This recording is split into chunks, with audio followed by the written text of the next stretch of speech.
I looked at my clock, I thought you were ready to go. Come on, waiter. All right, now we're ready to go.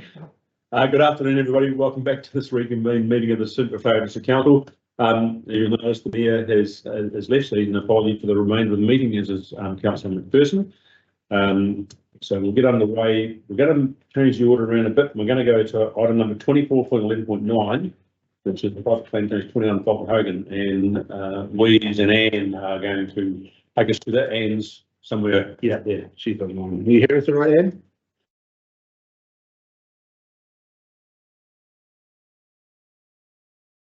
There, should go on mute.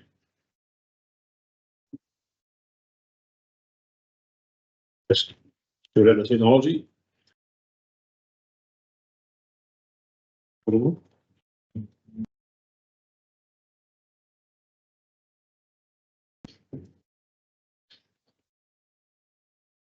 All good?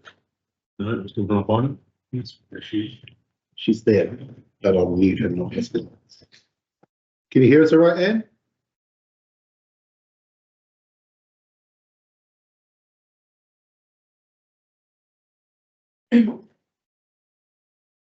If push comes to shove, we'll do it without Anne if we have to.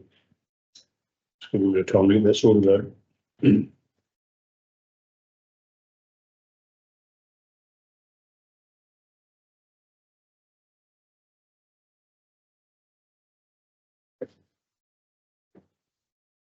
Just texting you. Just texting you.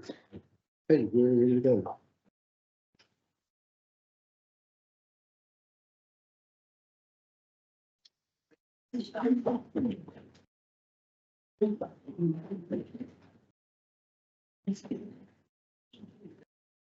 We tell you, yeah. No, we're on live.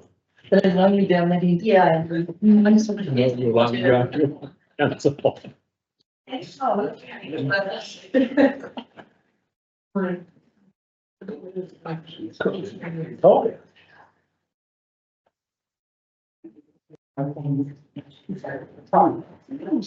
Yeah, that's fine.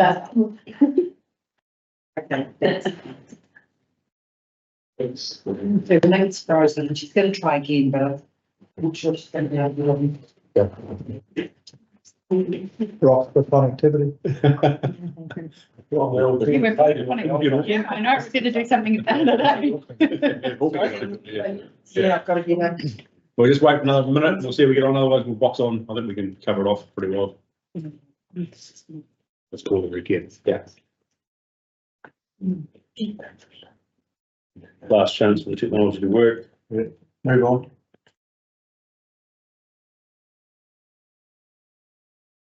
Open here, failed. Wasn't the Russians, Americans tried to develop a pen that they take the space they could write upside down. The Russians took a pencil. Yes. You learned it at school. I will continue to learn. You kids probably. It's under the boxing. But looks like technology is failing, so we'll box on without Anne. Do you want to introduce this, Louise? You don't want me to give it a crack? Both of us have a bit of a knowledge of it. Great, hold that up. So, in front of you, you have the result of what has been, the process following an initiation of an acceptance of a private land change by Falcon Hogan. This is in their land, in Parkburn, and what they are proposing following the property activity, having a range of urban zonings, residential, industrial and business to make better use of the site. So this came to council in December 2022 to be accepted as the first part of the process, and it has followed that Schedule 1 process through. There were a number of submissions, 14 I believe, which were heard by the hearings panel, and a number of changes made through that process. And the purpose of the report is to accept the recommendation and to serve the decision on the parties and notify the decision. Cool. Thank you. This was done by independent commissioners, supported by Councillor Cooney. Ian, are you going to add to the recommendations? Come speak for itself pretty much.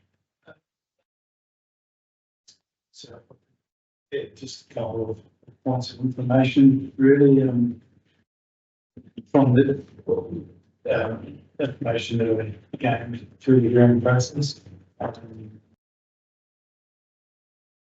Seems that they intend to do in the stage process with finishing quarrying activity.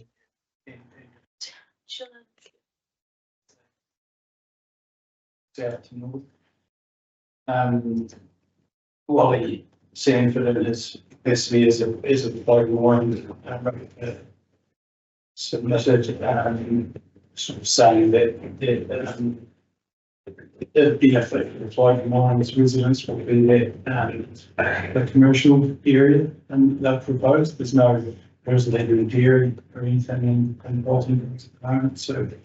And there'll be some benefits for floating mines residents too. And he also noted the marine area. He questioned how the water will be cycled in and out of it. It's only a small opening. And all of the stormwater is channeled through the wetlands into that marine area. So that I guess that would be something that may need to be looked at in conjunction with the ORC as consents progress down the line. Thanks, Ian. Otherwise, the recommendations are pretty procedural with what we're required to go under the Resource Management Act. And effectively this then notifies the decision that the council will now be making.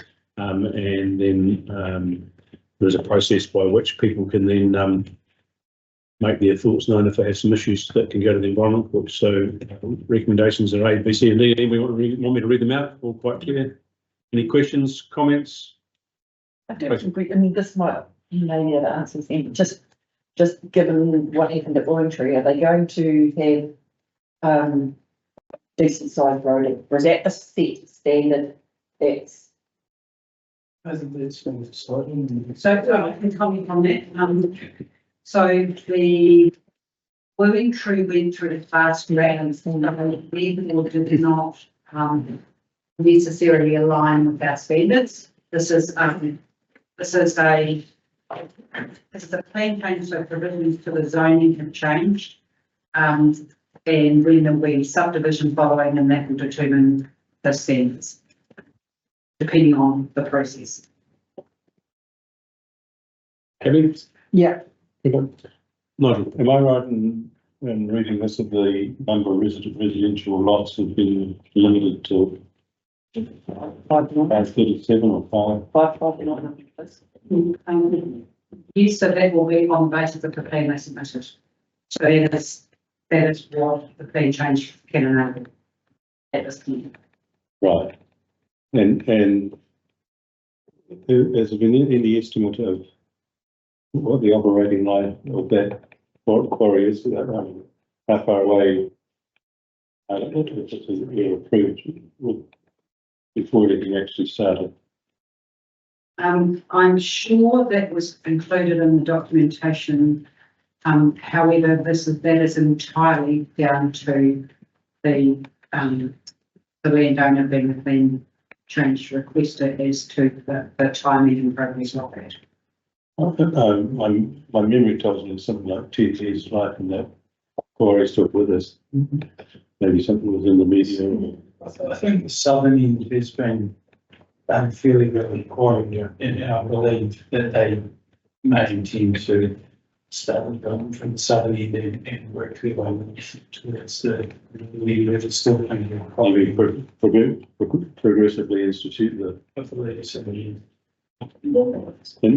And how much discussion was given to the amount of land that's been requested for commercial and industrial and potential conflicts with the existing Rothmore spatial plan?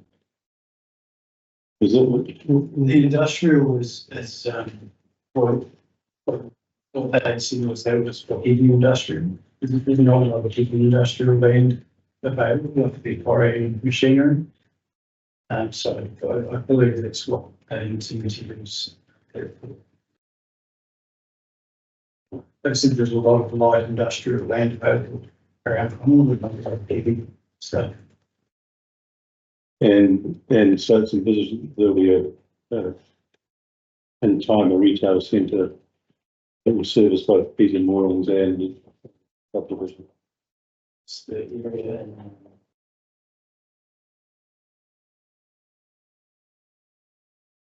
the blue area around the, Yeah.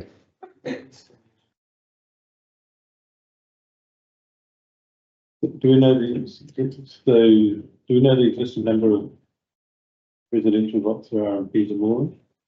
No, not off the top of my head, but in answer to your question about whether the consideration was given to the formal spatial plan, that is not a statutory planning document, so it hasn't gone through the first schedule of the RMA. So when a plan change is initiated privately, the panel of whoever is chosen by needs to consider the resource management matters that they can consider and make a decision and the fullness of the procedure of the RMA. So So it wasn't. I would not be thinking that the Cromwell spatial plan would have carried a lot of weight in this process. Thank you. Any other questions? Someone like to move the recommendation? Excellent.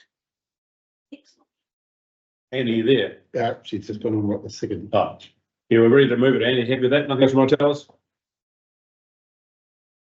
No, So it sounds like she's frozen again. frozen again. No. Right, do I have a mover? Sarah, seconder, Cheryl. Any further discussion? All in favour? Carry. Thank you. Right, we move now into item 24.11.10, which is plan change 20, the heritage section of the plan and the ratification of the decisions after the appeal period. Louise, or unless Anne's there? No. No, Anne. Louise? Chris, Lloyd. So this one is around the heritage section of the district plan. This first came to council, being accepted on late November 2022. This is around the heritage provisions in the plan. We've had feedback over the years about needing more detail and need to provide guidance. The guidelines are actually going to sit outside the district plan and to be read with the relevant objectives and policies. This also came about through plan change 19, which made changes to the residential sections of the district plan and clearly some of the residential areas and the heritage precincts. So it was really necessary to put the change up as well. The recommendations in front of you are around adopting the decision, but also that the heritage guidelines are included in the council policy register. So as I said, they sit outside the plan, but there is a series of guidelines that would form part of our policy register. And also there's a recommendation to amend the council grading policies around getting expertise in any design phase of upgrades undertaken in heritage precincts. So that's around street furniture, paving or lighting, so that any street upgrades we do in heritage precincts actually reflect the appropriate heritage values. Right, questions, comments? None? Recommendation on page 271. So we read it through, we're all happy. Again, this is procedural, the next step in the process, and this simply says that I've got it right. There were no appeals to what we notified. Job done. Moved by Stu, seconded by Tamer. Any discussion? No, all in favour? It's against, carried. Thank you. Rightio. Where are we going now, Wayne? Psychoactive stuff? Yep. Right. Alex, welcome. Item 24.11.7 is psychoactive substances policy review, and Alex will take us through that paper. Thank you. Yeah, Charles, around here, we've got the psychoactive substances policy first up, which is a bit of a funny policy. It's really the party helps backstop legislation. There was a very odd situation in New Zealand from about 2010 where you could buy a synthetic version of benzyl type heroin, which is an amphetamine, from the dairy. So for many years, they tried to get on top of the legislative environment there. Each time a substance was banned, a new one would pop up. These are a bunch of acronyms. By around 2011, there was a bunch of synthetic cannabinoids coming up as well. So quite young Ashley Bloomfield came up with a regulatory system where instead of these being approved and then checking on the health later, we require that we check the health of all these substances before they're approved for sale. And then there is a backstop behind that, that if a substance slips through there, we have a policy that says you can't really sell them anywhere in the district. We did consider whether or not this policy was still needed. There are some discussions post-COVID from Nat Starboy Ballin, who came up with the first lot of particles about his new ideas. So we thought, given that there's really no cost to consulting on this at the same time as the right policy, we'd recommend popping it back into place and keeping that protection there. Felix? Any questions? Tracy? So in the actual policy, which is in the definition section, you've got the definition of a sensitive site. This is just for ease of reading. Is there any way we could bullet point them as opposed to having them all running into each other? Yes. Yeah. And then my second question is on the same page under policy, right at the end. You talk about 500 metres of another retail, so not permitted within 200 metres of a sensitive site. And then is that road, or is that, if you put a pin in a map, it's a circle? Usually, that's what I was written, as the crow flies, or is it? Radius. Yeah, So that would usually be as the code wise. okay, cool, that's all, do We need to clarify that by putting radius. Yes. yeah, just so it's clear. Oh, Lee, I didn't see you there. Sorry, Lee. Forgot to acknowledge you, sir. No problem source. Any other questions? Recommendation then is on page. Yes, there it is. 106, isn't it? Yes, it is. Yeah, I'll move. That we, We all want to move it. okay, right, I moved by Tracy, seconded by Sarah. Any more discussion? All in favour? Hi. Against, carried. Thank you. All right, 24.11.8 maybe, is it? Yeah. Yeah. Alcohol restrictions in public places bylaw. Anybody got a conflict with this? Oh, no, don't think. How does the conflict come apart? Come to bed fast. I better read it again.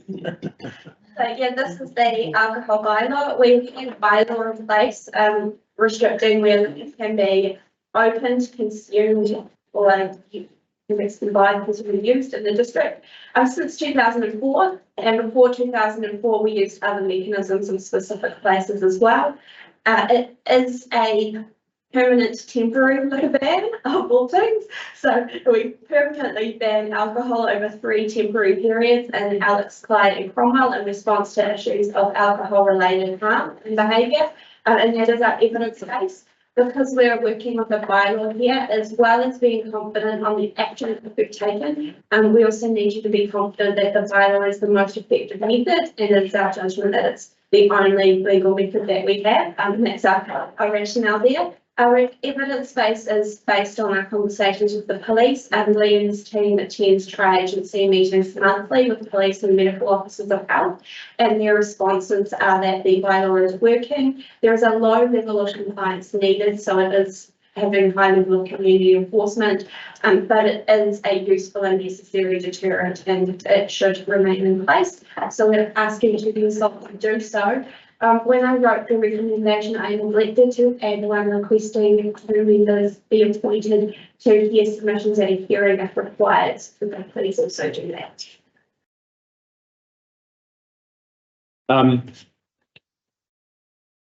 So just to clarify the changes that are happening, No. that's what I thought. I want to make sure I hadn't missed something on there. I can't find any changes. When we've had the conversation with all this time, the police have come back, so they're happy with it. They need it and use it as a useful enforcement tool, but no recommendations to make any amendments to it at this stage. Any questions? So, This is actually quite timely that it's come up because I had a visit from the rural police, last week.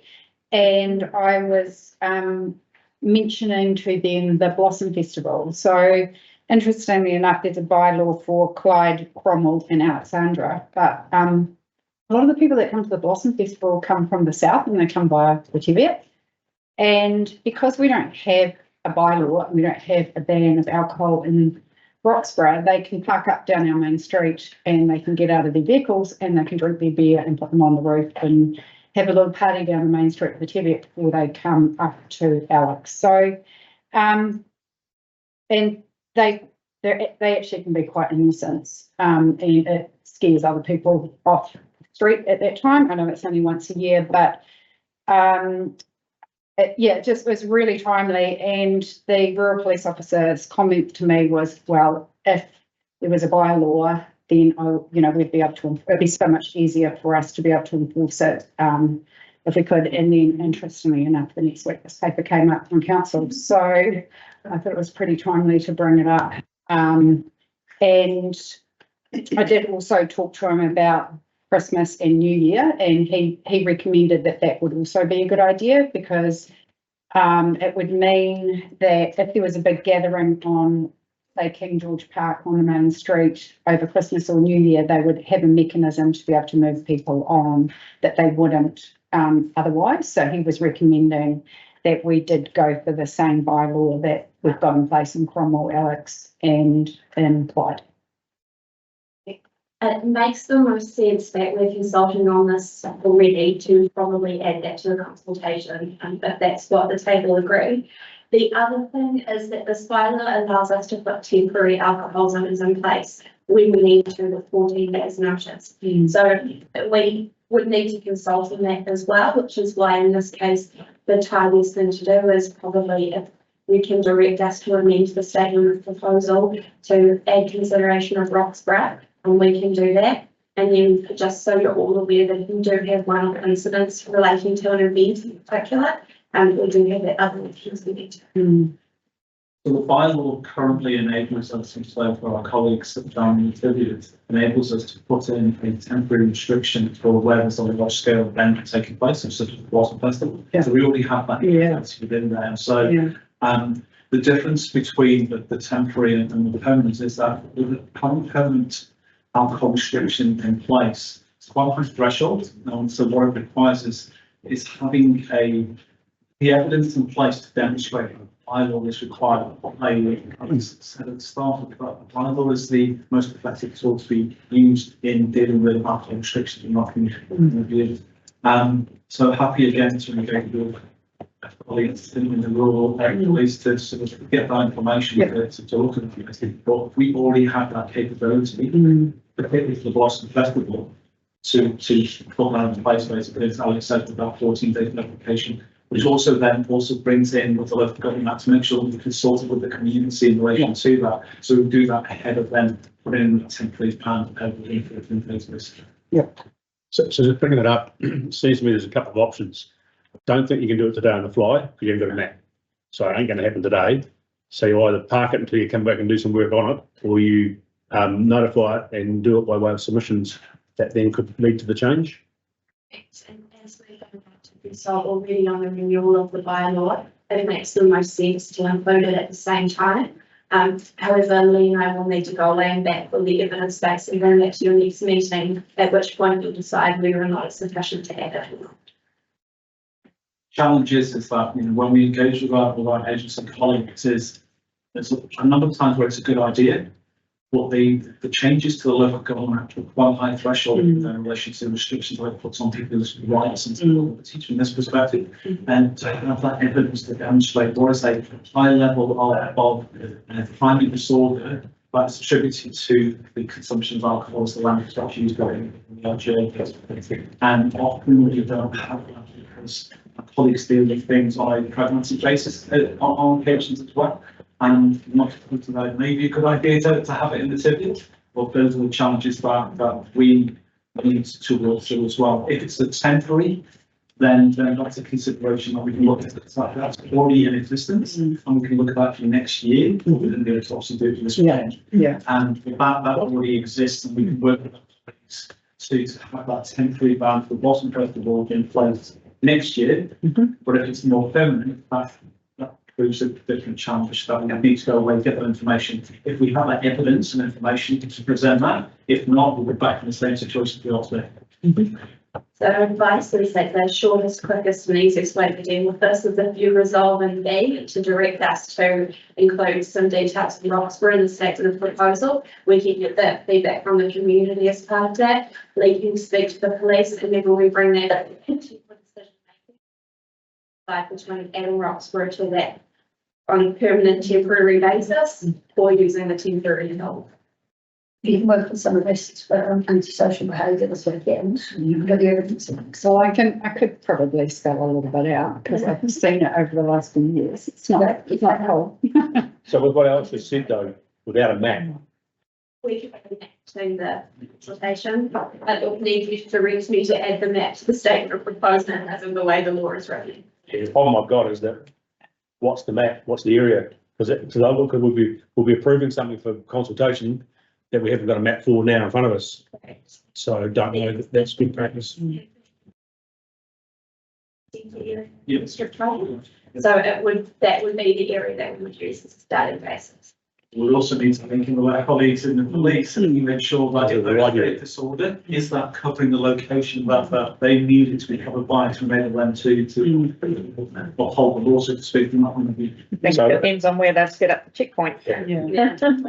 So what it seems to me would be sensible to say, well, the consultation process should better make the issue that Sally's raised better come back through and be considered. If there's a significant change to the bylaws, so at the moment we don't have a figure included, Yeah. So that bringing that in would be a significant change through the consultation, so we'd have to consult on that change from that perspective. If there's a desire for us to go away with this conversation now, we have time, the bylaw doesn't lapse, it hasn't lapsed. We have got that time to go away and come back. If it's not next meeting, the meeting after that. we're better off to do it properly, aren't we, on that basis? Absolutely, based on the conversation that's come to light in the last. Everybody here who's seen the Blossom Festival probably can see that, they've seen the TV pictures or even driven through Roxburgh and seen it, starting at about Rays Junction. If they make it that far. I'm glad I didn't come from down south because it was never me. Any other questions? Yeah, well, we'll see if there are any other questions, any thoughts as well, and then we'll come to the conclusion we're happy to do that. Can I just say, what is it only midnight on Christmas Day? 24 hours.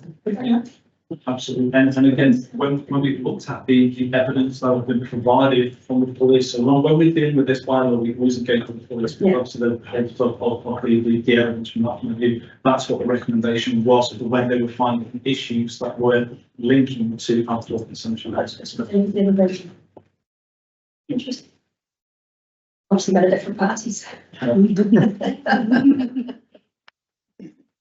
Leave it at that. Anything else? So two options. One is to take the recommendations as read. Second option, I think that we might want to consider is that we move to leave on the table pending staff carrying out some investigations as to the Teviot Valley inclusion, parts of the Teviot Valley being included in the bylaw. And leave it at that. Anything? What's due on the 9th of October, so we likely would have the evidence base, so we'll be looking at during November. Yep. And that would be putting us around March, putting us back into place, which is within the legislation. Is that where you want to go, Sally? Yep. Yep. So Sally, Wayne, have you got some words you want to say? The leaves lie on the table for staff to investigate adding Roxburgh to the bylaw. I think Teviot Or Valley, Teviot Valley. because I suspect they might want to go and look at even Miller's I Flat. did, yeah, Well, we've covered the bigger picture, but yeah, I did ask him that Yeah. question for sure. they might have some What's things the- to say, actually. Yeah. The sooner we can pull them over, the better. And just to signal to you, if it gets too wide, because we're using a bylaw for this, we then have to start investigating, is the bylaw the most appropriate mechanism? Is possibly the behaviour associated with this abuse going to tip too far? there would need to report pressure on the organisers. The wider we make the liquor ban, the more we have to do those things. And he did, the police also did comment that, oh, well, they'll find somewhere to pull off on the side of the road. But if that's out of the way of harm's way, then that's, it's not on the main street of Roxburgh. And I think that would make a difference. Right, Sally's moved in that direction. Someone want to second it? Payment, any thoughts, discussion, nothing else? All in favour? It's carried. Thank you, good work. I told you she had a conflict. Sorry, an interest. Yeah. See? I told you too. We do, that's planning and environment, planning and regulatory done, so we're moving now to community vision and experience. Yep. And that's payment. All yours. Yes, we are. And first up, we have the destination management update. Welcome Dylan and Ants and our esteemed guest. Mark Rood and Chris Bullock, still coming in. Planning presentation earlier. I'll get it out. Start talking, I'll load it up. Generally going to take my updated as read. What I'd like to address today is we're 2 years on from when we publicly launched the Destination Management Plan in 2022, after significant consultation with the industry and the community and yourselves. So it's really a bit of an update and we'll come from that. One of the first pieces of work we did in implementing the Destination Management Plan was changed from having what was a tourism advisory board with some specific skills really around that kind of marketing and tourism industry, and then changed the board to a destination advisory board to kind of really pull on the strengths and the ambitions of the plan and how it would be supported through that. And hence why I've brought along some of the board today to give their perspective to you later in the report from how they found it. There's a slide that will come in on the board, producing who all the advisory board members are. So Mark and Chris here. We've also got Shane Forrest, Mark Button from the Wapiata Hotel, Kate Pines is a new representative, Danny who joined the board in May as the Waitahu appointed representative, and Cayman sits in there as the council representative. We also had a resignation earlier in the year from Tara Druce, so to acknowledge her contribution to the board. She had a very attractive proposition to move to Paris over there, so don't blame her for leaving us behind and going over there and being representative of Central over there to France, Netherlands, and Belgium is the trade commissioner, or I think what's the title. So the board has been a key reference for us prioritising the plan. It's got a lot of very ambitious projects and aspirations set out in the community around how we can develop tourism in line with the community's aspirations. So just being able to kind of reflect with the board on priorities and where we needed to put energy in initially in the plan has been really advantageous to the whole tourism team. Thankful for that. The next part of the update, which might not have a screen by the looks of it, which is fine, there's a bit of a summary of the industry at the moment. So you will have Nick did your update on his economic and social context report that Benji Paxton completed for the economic development strategy work, which kind of showed where the growth has been in the tourism industry with throughout from 2019 to the end of March 2023 with that 37% growth, which is going to spend compared to 22% nationally and outpacing inflation, which was sitting at 19% over that period. So economically, to that point, data is still, I see that to you in my update in April. So really we are looking quite far back in that this winter. Like many businesses, it's been a lot softer visitation, and looking forward, we are getting positive responses from many operators, but we're also seeing that kind of reduced demand domestically, which for Central Otago is significant. We're about 83% domestic visitation spent. So really we're working on making sure we maintain awareness and desire for Central Otago for people to come and visit us and experience our food, wine, heritage, cycle trails and such like, and our events, so having things like Open Festival this weekend is another great reason to make people come and stay and visit the region. We also continue with our market perception research, which is really positive in terms of how people experience Central Otago and the perception of it. While that's a lot lower in terms of awareness, those who have been here leave as a picture place, which is one of the goals that we have in the destination management plan. So again, we're seeing our Net Promoter Score of those who've been to the region sitting at plus 47, and also from Australia, we're seeing positive results in that Net Promoter Score. Further on in the updates to how we're going, tracking against a lot of building blocks in the destination management plan.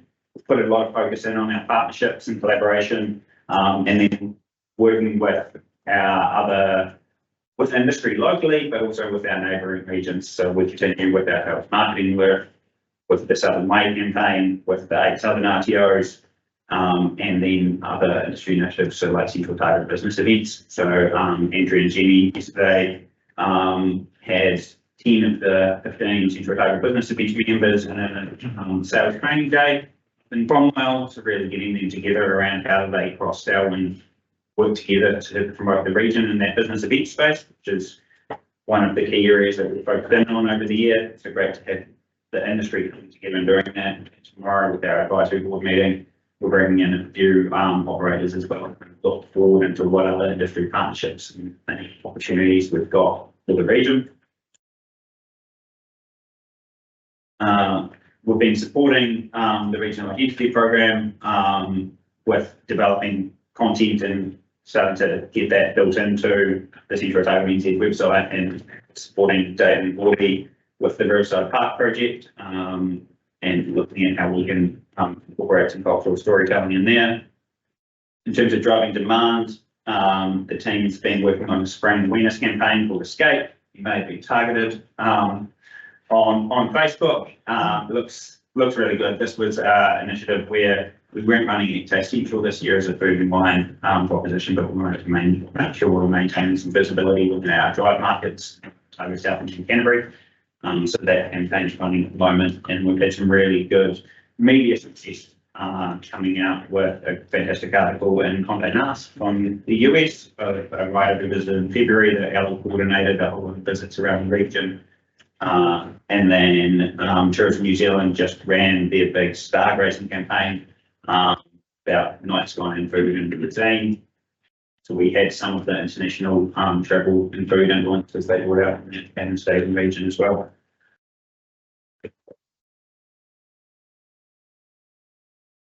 Through my notes. In terms of product development, we're soon to, we'll be working with the Southern District Council around getting a Heartland Ride, which is the tier, another tier underneath the Great Rides qualification.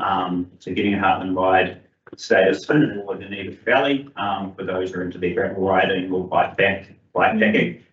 So this was driven from the around the Mountains Trail and Southern District Council. So we've worked with them over the last couple of years to get that through. That's looking to have an official opening. It's been signed off by NZTA, and we'll get some signs installed once the roads will reopen, and that will officially be opened on the 15th of November.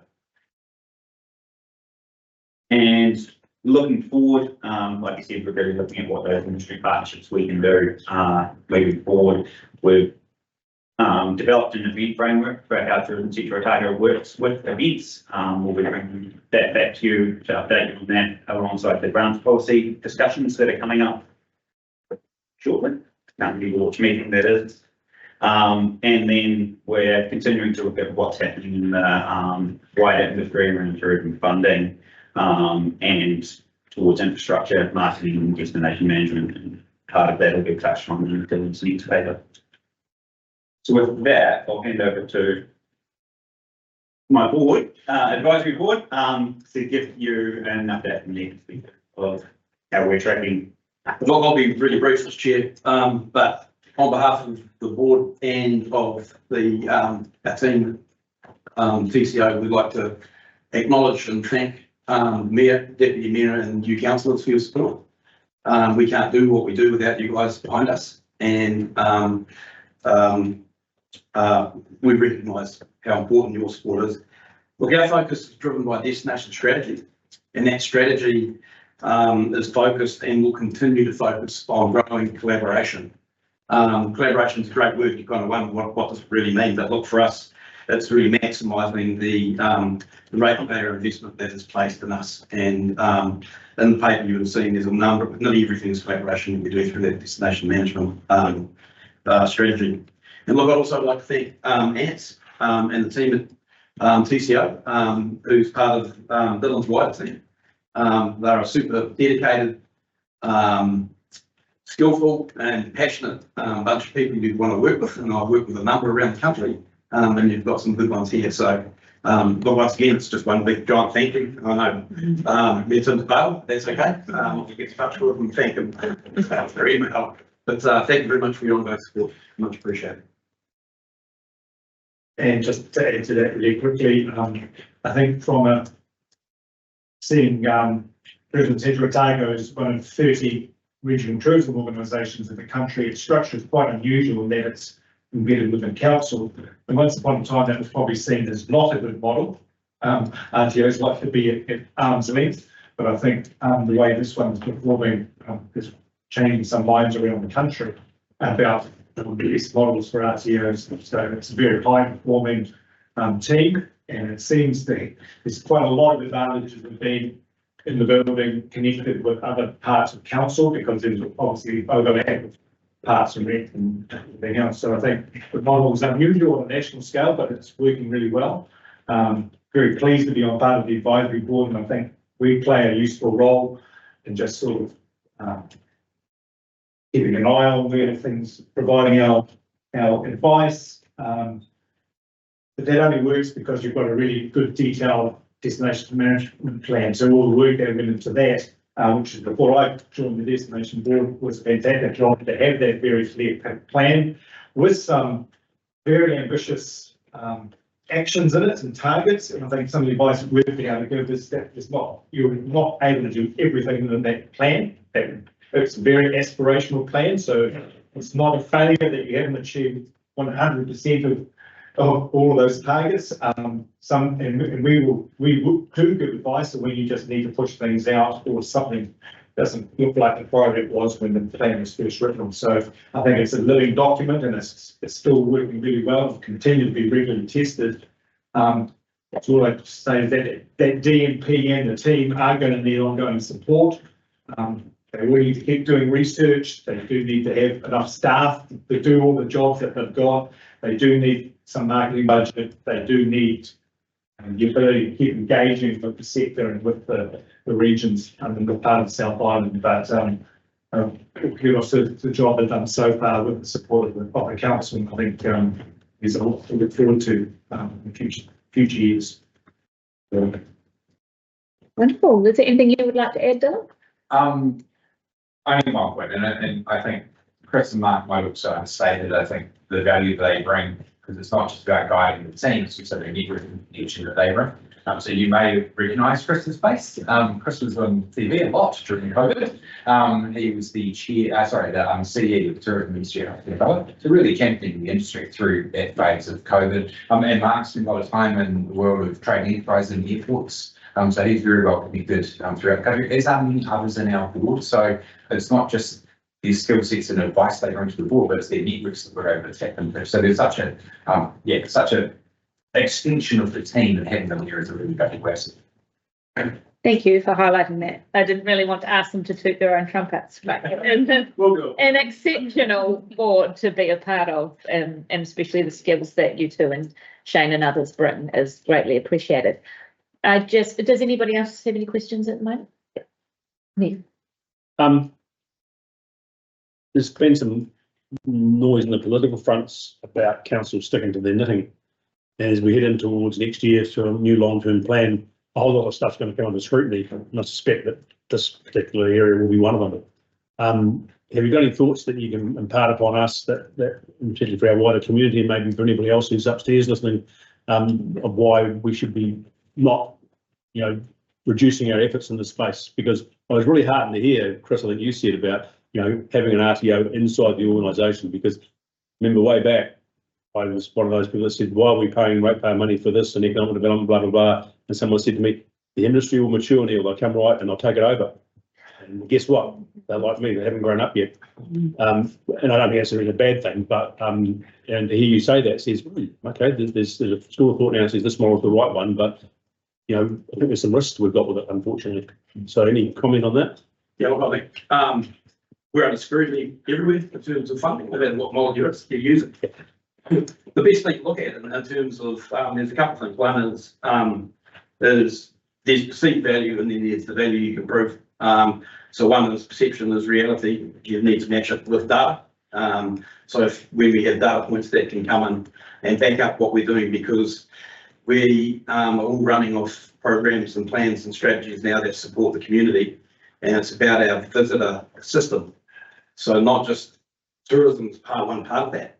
It's much broader, and so that supports the assets that you have and the people that are doing jobs. And by that is, and look, I'm telling you to suck eggs on this, but one is you might have a cafe in a small town that can survive and grow because of the visitation that comes through. You might have a garage that can employ 3 mechanics where they'll normally only employ 1. Is because you're going to have some backpacker that rocks in the town, their car won't start, but not that will never go again, but that's okay. And they flog it off at the same price in the north. Look, and the other thing too that we do, which is an added value to what is visitors coming. They come to regions that have that are vibrant and exciting, and that's through your events programs, which we support. And when people come, and they become the people who come to live and work there, and invest and educate in some cases. And we can't forget that's a really important part of growing our communities, and we have as council for things like that, we have a responsibility in terms of spatial planning and understand how we can grow, and we're all under those pressures nearly everywhere. But that is part and parcel of growth. And then so our destination management plans are helping us intervene to control that growth, because we have places that we know when it's under control growth, social license is disintegrated. But and then we have to build that. So just in closing on probably I get quite excited about this. I can tell. I think he's converting me. And look, it's just those added value things, which is around our opportunity to highlight our region as a place to visit, to live and work and invest. And then the pieces which are more of innovation, and that's around the lifelong value of the visit that comes. And Dan's touched on it with the research, is the main thing we get is word of mouth. And we know through the wine industry that they buy essentially take wines, cherries, and then there's other things that we diversify our economy through that visitor system. So investing adds value to the region in a big way, as well as involves agriculture, it involves all our other systems. You should make I could talk all day, but I'll shut up now. Yeah, no, thank you. It's a good perspective to get and understand. I think it's quite important that we understand it for the future, because there's a few hard decisions in front of us. Yeah, I was just going to add. So all in just one sentence, it's an investment, not a cost. If you think about it in those terms, that there's a reason for making the investment, and the payoff is over. Some of it might be immediate, almost immediate. Some of it will be long term, but everything that the team's doing is an investment for the council and for the region. And I think I just add to that, and I guess to follow that thing. This region was exceptionally successful all through COVID. Came out with one of the very few regions in the country that actually had year-on-year growth in their visitor numbers. That has a direct correlation with the level of investment we're seeing in this region right now through the private sector, like some escape race. Things like that coming into this region is purely because of the way we were able to raise the awareness and brands to Krakatoa as a place to live and visit and play. Oh, thank you very much. Recommendation is that the report be received. Thank you, Tracy, and Stu to second that. All those in favour? Against? Carried. Thank you very much. Look forward to seeing you tomorrow. Yes.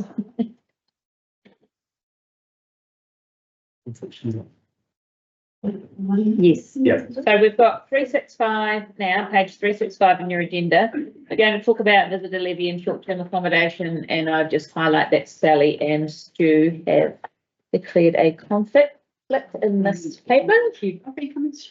Right. Now this. Sit and quiet, so she says. This paper is also supported by a presentation that I sent to Wayne about an hour ago. Yeah. Wayne's, look there. Look, essentially, things I want to highlight about this paper, I take it that it's just obviously been read. This is essentially right now a philosophical conversation and a philosophical paper. This is not about a decision that we're going to implement visitor levies today or tomorrow or at any time in the near future. But is this a path that we want to explore further, and do we support the QLDC proposals that is already out there? And also equally the same, how do we wish to, is there a desire from councillors for staff to undertake work to progress what a rate, targeted rate or some kind of commercial rate against short-term accommodation rentals might be? And just for clarity, short-term accommodation rentals, what we're referring to there is essentially the likes of an Airbnb or a block of patches, where it's a house or a residential home being used for visitor accommodation. We know, oh, sorry, Wayno. Got the back one. Oh, I'm still doing my summary. Otherwise everyone will get caught on the numbers. Look, we know tourism in this region is going to grow. We know that therefore the impacts of visitors in this region will grow. And we know at the moment it's a small ratepayer base that's currently paying for those impacts that we see. And we see that in other parts of the country, but we're not yet. We know that finding sustainable funding for managing the impacts of visitor was a critical building block for the Destination Management Plan that's obviously been endorsed and approved by council. As of recent conversation with some of my colleagues, I also know I might have been overly optimistic in that getting the short-term rental work done in time to land as part of an LTP consultation was probably, or is probably not realistic now that we've done some work. It is more likely, given current capacity, that we'd be able to undertake that work in the next financial year if you were to approve it for implementation from the 1st of July 2026. So just why not into a place. So we've got some slides to talk you through where we're at. So visitor levies in the first is the first piece. So they are very complex to introduce, and essentially I would never encourage us as an organisation or as a council to try to do this alone. One, if we seek government support to be able to introduce almost any new levy in the first place. But what I would highly recommend is we look at what QLDC have done and essentially copy it. Because they've done a relatively good job. There's still some things to be ironed out in there, but it's a good starting point. You could absolutely argue that this unfairly targets a single part of the visitor economy, which is obviously the visitor, the accommodation sector. It is really hard to target any other part. And so it is, I guess, the low-hanging fruit. It is used globally in many destinations. It is not unusual to go and when you pay your hotel bill, you're paying plus, which is GST or whatever tax, and then also some kind of localised visitor levy. And as I already touched on, we have small ratepayer base. These numbers I put up here have a very high level of assumption. So please, we've gone down the path of using revenue numbers in the past and getting very excited. Don't get too excited. These are only indicatives. But say, for an example, you've kind of got the implication there of if you're paying $100 a night at a 2.5, you're paying $2 for it. And like it's a levy or it's a 5% levy in $5. So what I wanted to put up there was a lot of people get scared and worried that we're going to turn off the visitor market and people won't turn up. I actually think the reality is if you're in a position to pay $250 a night, paying $12.50 as your levy is probably actually quite bad. The bit below, which is the large numbers, so essentially that data, once again, there's some assumption in there because it's taken from the NV website, which is some estimates, and also taken off the AirDNA website, which again is some estimates, but it gives you a bit of an indication of the scale of the spend that's come into Centro Otago in the last 12 months, where that's an annual spend average. So you can see what that would potentially look like as a EV that's sort of 2.5 or 5%. That's just examples. Next slide, Wayne. Now I just want to drill in a little more into the short-term accommodation market. So this is the overall market of Central Otago. At its peak in March, you can see there were 559 listings that were active on an Airbnb or a Book and Batch type site. That's interesting. But when we start to filter, Wayne, if you can go to the next slide, please. Because what we're saying in this proposal, and copying the example that Rotorua Lakes District Council have introduced, is we're actually looking at only targeting properties that are standalone. So we're not talking about getting someone's spare room in their house. We're talking about a property that is a standalone property and that is being made available for 60 days or more per annum for rent. The filter we can use through the system we've got access to at the moment, which is AirDNA, is a 91 days or more being available. So what this tells us is, as of March 2024, there were 406 houses which were properties, which were listed as entire homes, so standalone, and were available for 91 days. So we anticipate that obviously that number would be slightly higher if we're looking at 60 days or more. But what I want to, I guess, flag is there are 406 properties that meet that filter that were listed last year. What we know, and you can see that trend in the blue line, is the growth that's happening year on year in that sector, making more properties available. Go back, sorry, Wayno. And then go forward one now, please. Thank you. Just flagging some revenue numbers for you. So I guess the main one is that top left number. The average revenue for a property listed that meets those filters is $36,600 per annum, right? So obviously that's an average. So there'll be many above, many below. But it's just letting you know that's where it sits. That would pay most people's mortgages quite comfortably, I imagine.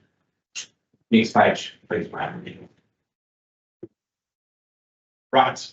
This is one of the reasons Rotorua District Council, Rotorua Lakes District Council started exploring this, was what is the impact that Airbnb is having on housing. This is another reason other territorial authorities have been looking at this, because there's a concern that Airbnb or other short-term rentals are taking out housing stock from either the rental market or the property market. Here, you can see, and again, I've filtered slightly further to have the 2, the 3 and the 4 bedroom homes. But you can see in 2022, in the 3 bedroom home category, there were 57 listed that met the 91 days or more. In 2024, there was 121. So it's doubled over a 2-year period. Given the growth, and that's the year on year from 23 to 24, numbers on the right-hand column there, those percentage numbers is year on year growth. We'd anticipate when we get to March 2025, it will have grown. Once again, right?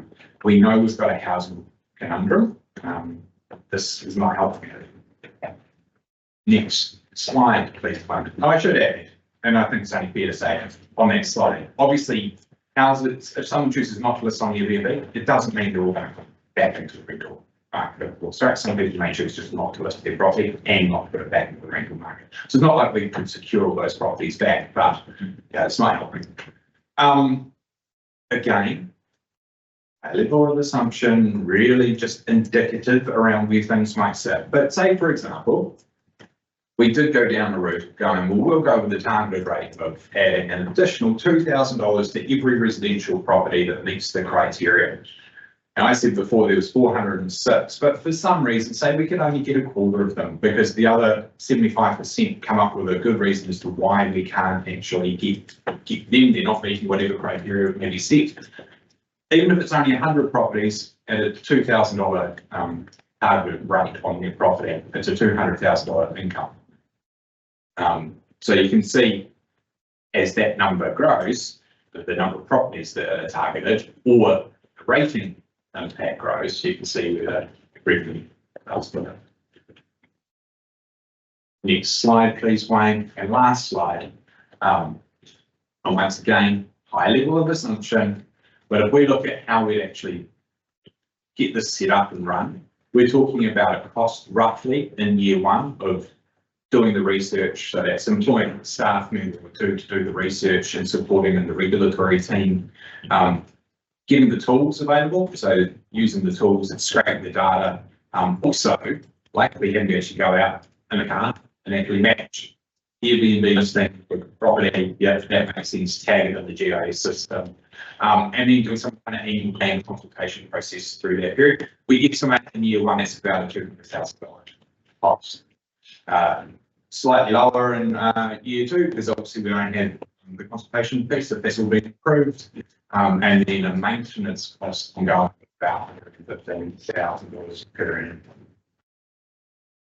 That's the end of the slides. Open the questions. Just got questions, straight. I do. In relation to your report, you put in what Rowan ladies down for the colony. And do you know why they put in that a green flag was excluded? I don't know. I'm just curious because logically, green flag would be the easy part to rent out. So I was just interested in why, and I mean, obviously I understand the favourite rules, but. Absolutely, certainly, but I've never been part of the research that I think that is related to that entire home scenario. Yeah. But if we're promoting people with their against. So like there is a lot of cases and there's a lot of learning in non-government regions that have looked at these. There's been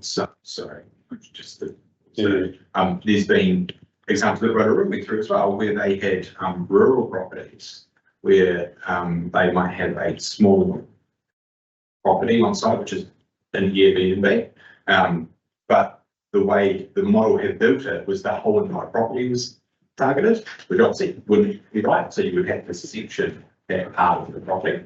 Yeah, my question is, what confidence can you identify whole properties that have been rented out on short-term rental? Once you have a high level of confidence using existing tools that you can essentially identify the listing at a relatively close location to the listing. It might need mean that staff actually have to physically go to the site and double check that it's the right one. But then it's back on the GIS system. And then the Rotorua model, the way that they introduced it was they went out and identified all the impacted properties and then sent those property owners a letter to say, you are going to be targeted by this, you can push to respond. Yeah. If they were in the GIS system, wouldn't that come down as relevant? Depends if they've got a resource consent.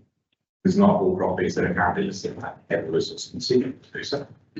So that's part of that staffing, the allocation we put in there to clean up that part of the process as well, make sure that everyone's in play. So it is currently part of our district plan. But it's just an ability to actually inform. So the levy were put in place, that would become as part of your rating. Well, that would be a conversation we come back to yourselves about how actually that would look. So we're saying philosophically, do you support? We'll come back later to do the work on actually how does that be given. Well, then you've got to do it through the rating system to get the sanction.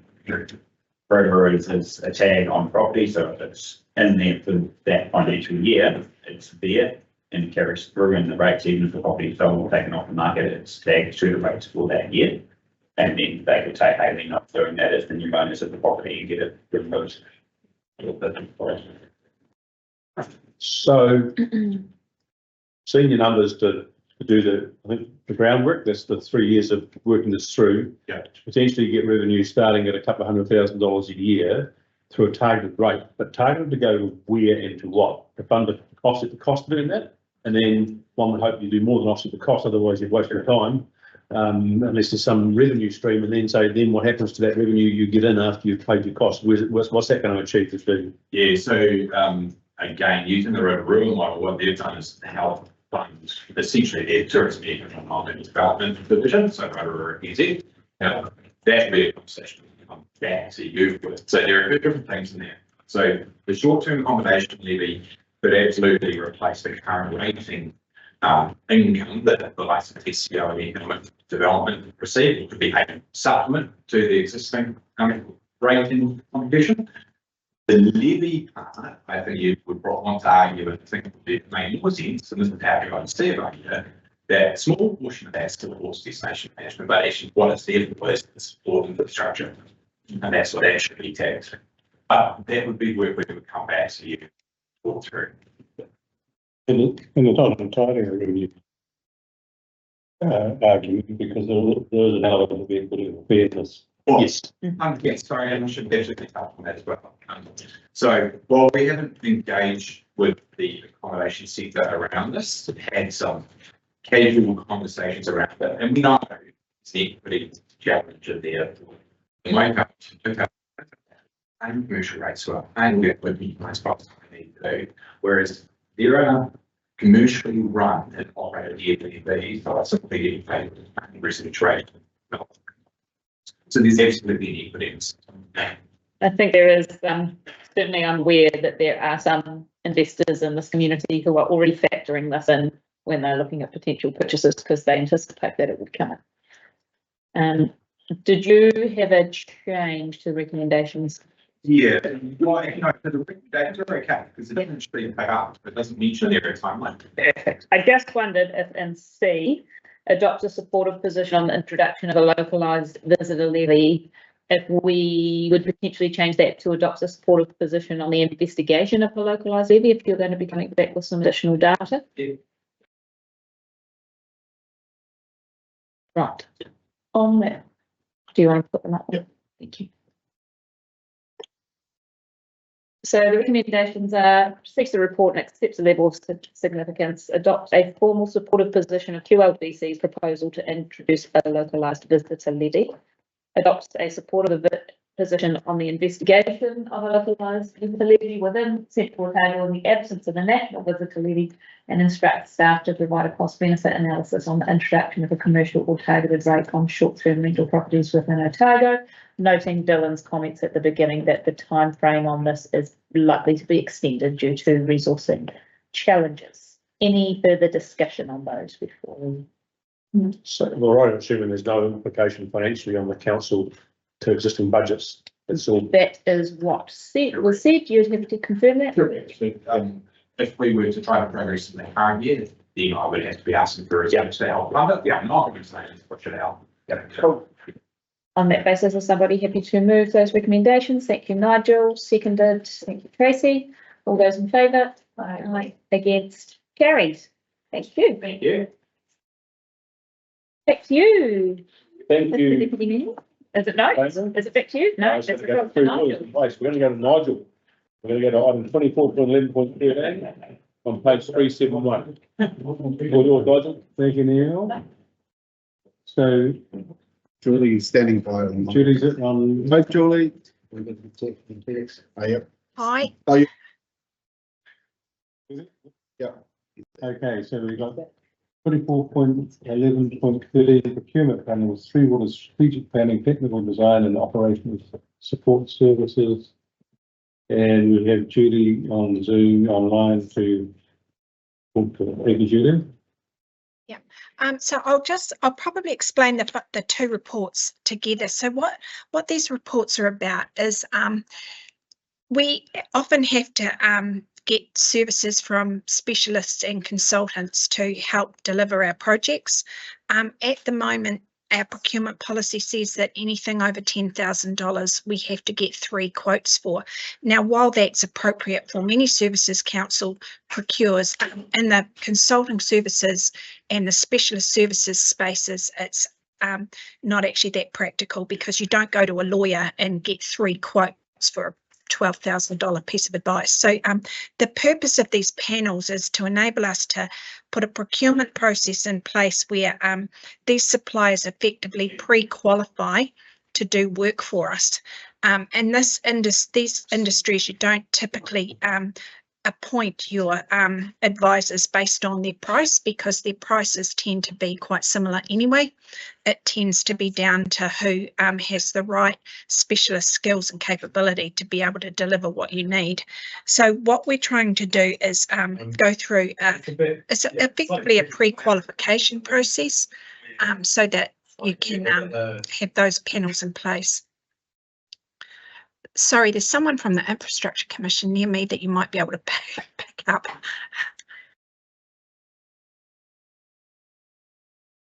Okay. So, I think. yeah. So is there any questions on that? Please. Yeah. Just in relation to the financial considerations, I'm wondering if I've missed something here, because when I look at this, and that's number 4 in your report, I see that there, I mean, obviously you see there's no major implications to budget or cost, but then when we're looking at the estimated annual cost based on previous specialist services is up to $1.2 million for the technical design. Is what you're saying? Can you explain that just so I'm very clear? So what happens is we don't, this is for work that's already budgeted. It's not for additional work. It's for delivering the projects that are already been approved by council. And it's the financial considerations there are basically saying that's about what we're typically spending per annum on those kinds of services. And at the moment, we largely do that through direct appointment. So this is just letting the tenderers understand that this is about the value of the service that we would procure using the specialists that are on this panel. Does that answer the question? Sorry, so it's not an additional cost. It's not an additional cost? No, it's not. I think, yeah. It's largely related to capital projects and budgets that already exist, Tracy. What Ari doesn't know is that. Any other questions? Hi Julie, it's Tony here. I just wondered, is there any benefit, pros or cons, as to any of this work being done on a more collaborative scale with other councils as we go down this Three Waters path? Has that option been considered? No, would be the short answer, because the costs of these consultants are the same, whoever they're providing services to. We could do this through the we could do this through all of government as well. You know, so it's just this enables us to have local suppliers that might not be on that all of government panel. Yeah, there's not really there's not a scale thing that you get a cheaper price for this work if you're all together. For you, Chair, yeah, so the all the government panels is quite common across central government, but quite extensive, and all the big players are there, and it makes a lot of sense. They've all been pre-approved, certified and that sort of stuff. So it just makes things a bit easier. I think in this context, we're thinking that there should be something this white water services entity is probably going to drive us to, I think, a regional panel in due course. But this is just the start of it. Okay, thank you, Peter. Juliet, let me here. I'm just wondering what the panel will it still have the opportunity for other providers to come in? You've got here a disadvantage and over reliance on a limited number of suppliers. Will we have other? In the same.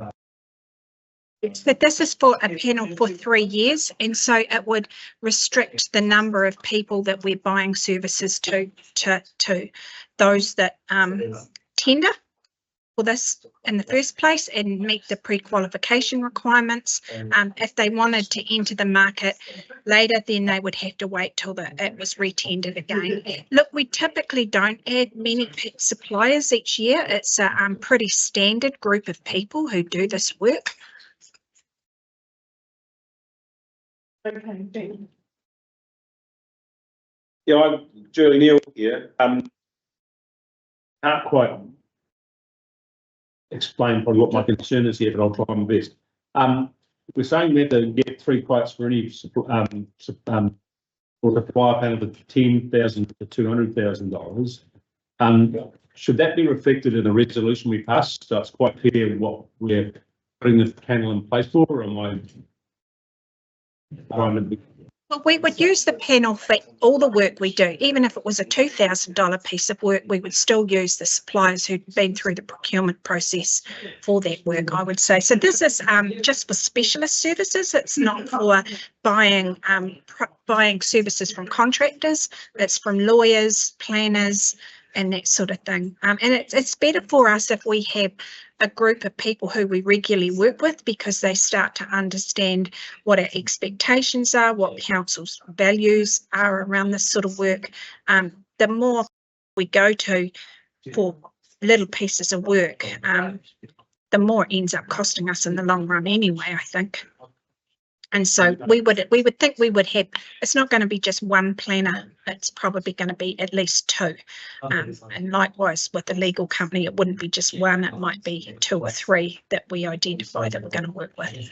That to me says my issue would be solved if in B it said for all 3 waters activities.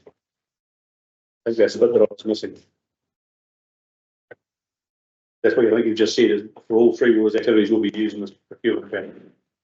For 3 waters activities, says the same thing, doesn't it? You can say that. Yeah.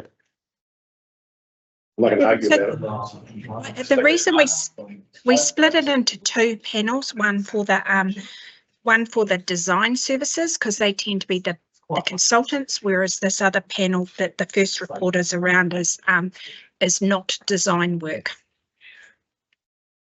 Yeah, you're concerned more big contract, big money items. I'm just not comfortable with the wording. I know it's trying to be achieved, but I'm not sure that's the right wording, but I'm not going to go on a ditch. I've got better things to do. Right. Nigel? Okay. I just wondered, I'm not sure if it's a question for Julie or for Peter. Given that this is effectively not aligning with our procurement policy, do we have any comment to make on that, or is that Alex is not here to say it's okay, or I'm just not sure on that? We should go through a process to appoint the panel. That would be like that. So it would sit, it's not going to sit outside of that process, it'll sit along. There is a process that we're going to do to get these applicants onto the panel and certify them and approve them. So if that process is set alongside with it'll complement making sure that it's aligned to the procurement, because then that these people are certified, they fall within. If it falls up to what we're saying here, $0 to $200,000, they'll still have to bid for the work and all that sort of stuff. But we know that there's 3 names that we know who can do this work because they've showed us what they can do, and we'll still go through the process of procuring the service. Yeah. It just means we don't have to pass the net far and wide, because we know there's 4 providers here in Te Otago who can deliver that service. So we were going to give more opportunity to other contractors going forward. And it's really the services that we're trying to procure here are more the technical skills and strategic planning and the technical design. Who delivers some of the work? It's going to be those contractors who do the manual day-to-day operations, as opposed to the design, actually digs the trench and puts the pipes in. That sort of stuff's still open for for people who have that skill set and people. Look, what I would say is that these reports are to enable us to comply with our policy. There would be times when we would be in the grey area of complying with our policy at the moment, because we can't get a lawyer to do work for us. They don't price for work. You don't get 3 quotes for a bit of legal advice. And the other reason is that we really need to be able to move our projects through the design and planning phases a lot faster if we're going to deliver our capital works within the timeframes that they're budgeted for. And procurement for these sorts of services takes a lot of time and adds very little value to the process at the end of the day. If we could do it all up front and have a panel in place, we'll be able to get the projects out the door to the contractors a lot faster. Any further questions, comments? So I think, just to reiterate what Julie's saying, that there are efficiency gains and most certainly timing gains in favour of this, and it makes it very clear that we're working within our procurement policy. And I think to Neil's point, I'm happy that the words for Three Waters activities covers the entirety of that area. So, if I move on to second for A, B, and C. Carol and Sally. Any further questions? All in favour? Against? Carried. And so we go to item 2, 23, 11, 14. And I presume we've already had this conversation. So this report for effectively the same thing, but it's the scope of it's narrowed down to the design consultants. So at the moment we use, that would be the likes of the Becker, the Stentech. There's a couple of smaller companies that have been doing a bit of reticulation design work for us. So this is just to ensure that we've had an appropriate procurement plan in place before we've appointed them to do the work that needs to be done. Thank you, Julie. Any questions, comments? I think we've covered this ground, so do I have a mover and a seconder? Homer, Sally, any further questions? All in favour? Against? Carried. Thank you. We'll go to 34, 11, 15 status reports. Cromwell Raising Main and Cromwell Water Upgrade. Julie. So I will take this report as read. I have to say, I'm not down in the detail on these. That would be Patrick, who's away on leave at the moment, but I will try to answer any questions if you've got any regarding it. Councillors, any questions, comments? Yeah, could I make one about the Cromwell Rising Main? Please. We've done a great job of reinstating the berm along the north side of Nepos Ultra Street. Please tell me that it's going to be irrigated. Otherwise, it's been a gross waste of money planting anything there. I can't answer that level of detail, but I can pass your concern on, Neil. That's why I raised it. I didn't think you would, but I think it needs to be. It's great that we've done it, and we've had plenty of spring growth. It'll grow, but it's going to die and burn. No one's going to look after it unless there's been some irrigation put in place with it. And maybe someone picked up a suggestion that was made some time ago about, say, golf club, look after your front door. Thank you. Thank you. Yeah, anything else? I think the reports are not ringing any alarm bells. Some contingency funding being used in the Rising Main from Water Upgrade, but everything is on track. I will say I'm really impressed with the contractor. I think that's some of the best stuff that I've seen done for a long time. I'm sure Judy will pass that on as well with Patrick. Okay, so we've got a recommendation that the reports be received. Mover, Stu, seconded Tracy. No further comment. All those in favour? Carried. Thank you. And we move now to 34, 11, 16, potential water compliance report. And we've got a live bottom. Real people. Thank you. Take the report as read, but I'll run through some of the highlights. So we are very pleased to come to the council with the abatement notice for email being cancelled in August. That abatement notice is included in October 21.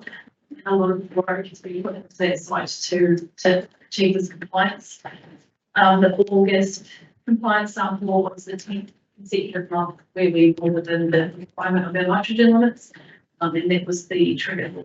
I will seek an account's explicit notice. So really pleased about it. Alexandra, which is also recently said this development is cancelled. We are seeing some seasonal reoccurring issues at their treatment plant to do with bulking of foam on one of the process stages of the treatment plant.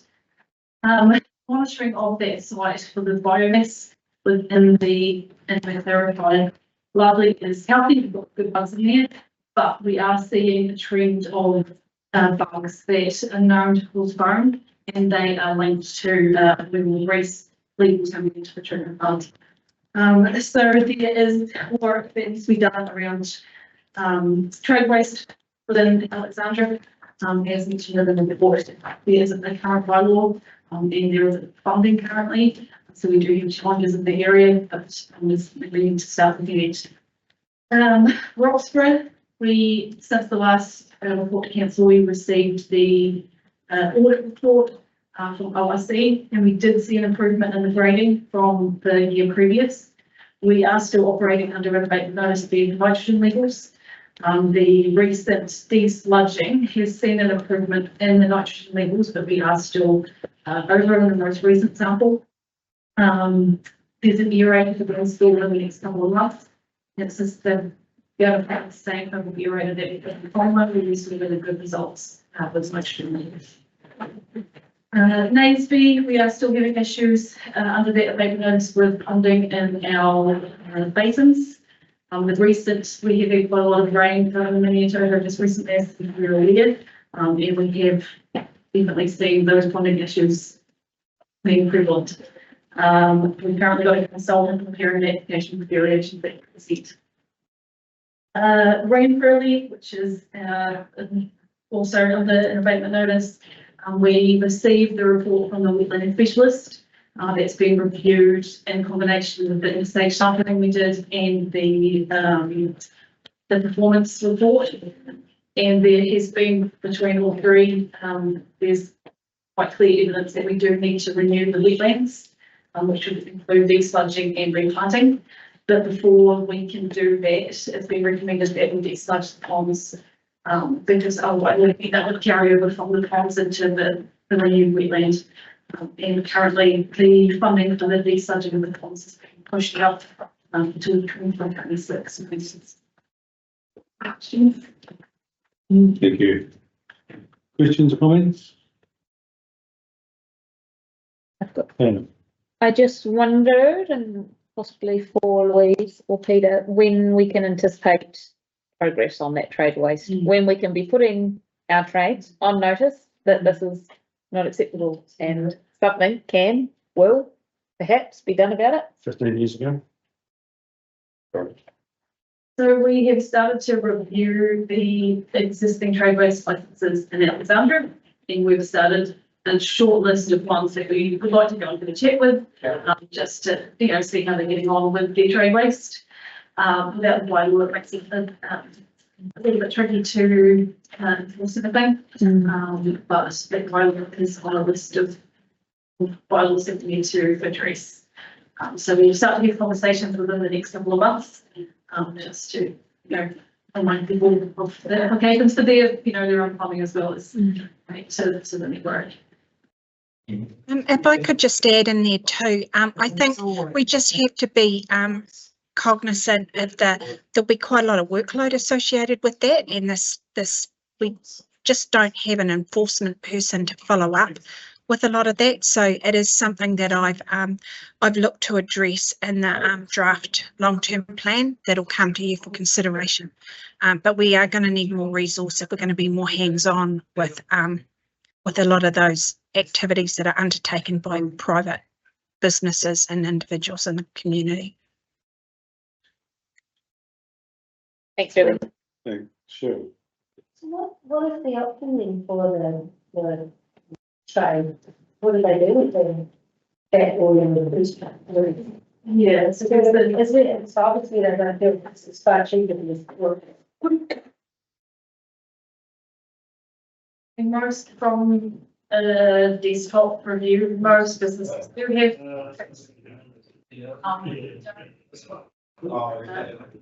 Managing the restrictions of the bridge, I mean, but from what we see on the licenses we have, most businesses do have provisions in place. Yeah, that's what we need to look to.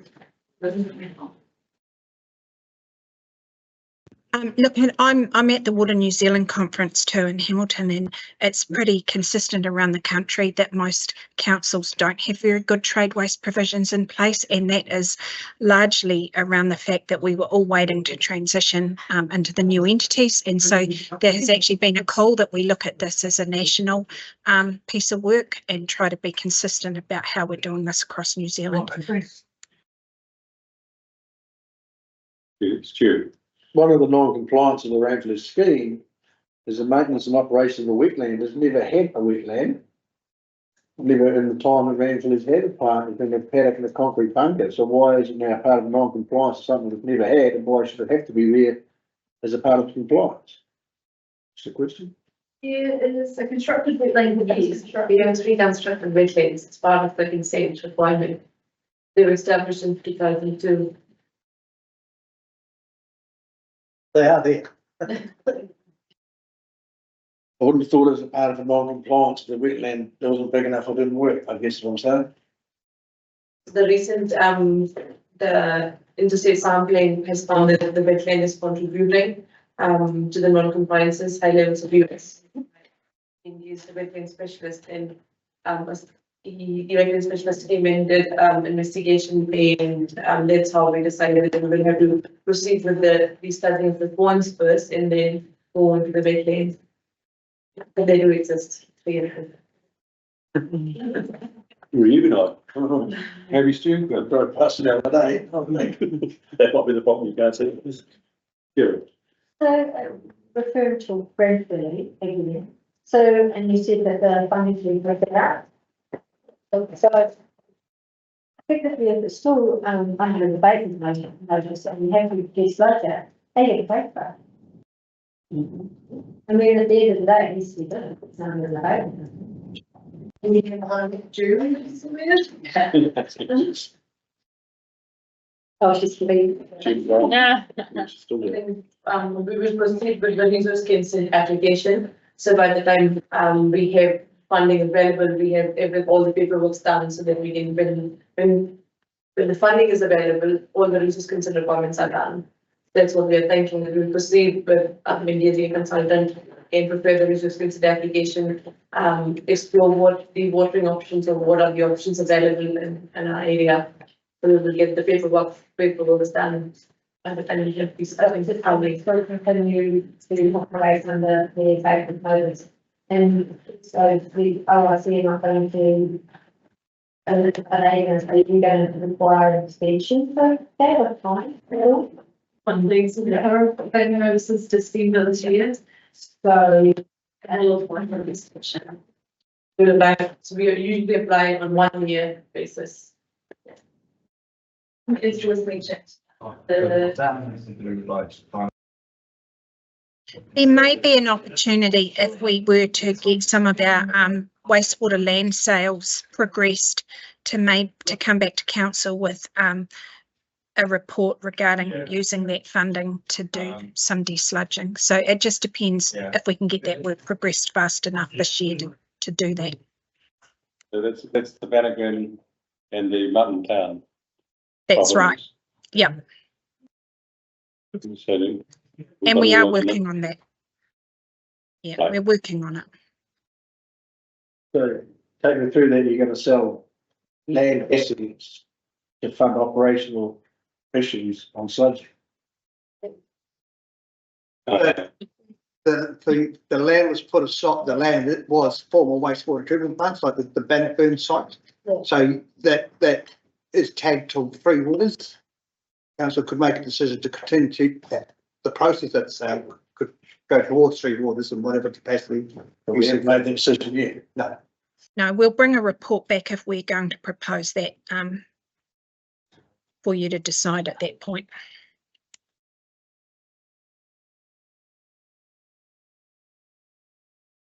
Getting very close. Yeah. I just wrote that down. But then take the next bit, if those land sales don't get sold, the desludging will just come out of operational budgets or three. Wait, It'll go into next year's budget. We'd put money into next year's budget for it. But it is high cost, you know, you're looking at $500,000 per site of additional operational costs, which was why it got dropped out last year. Or well, for this year. And we know $500,000 in OPEX is 1% rates. and I'll leave it at that. Okay. Any further questions, comments? Okay, so what I would say is this report highlights issues around enforcement and monitoring that was showing up elsewhere in the organisation, certainly within the Three Waters. We've already had at last council meeting workshops, the impact of not being able to monitor and enforce stormwater getting mixed up with sewer water and the impact that can have. And now we're hearing the same thing about trade industrial waste. And on the face of it, you think there are reasonably simple matters to start enforcing rules in both those areas, especially given the impact on the whole in regard to future expenditure and be able to get greater life out of the asset. So I think probably some level council needs to consider the whole area of enforcement, and we might have to step up our game. We'll bring that into the LTP consideration. Yes, thank you. Okay, so we've got a recommendation that the report be received. Do I have a mover? Meryl, seconded. Opening the comment, all those in favour? Yes, carried. Thank you, guys. We'll move to item 24/11/17, the Clyde PC works update. And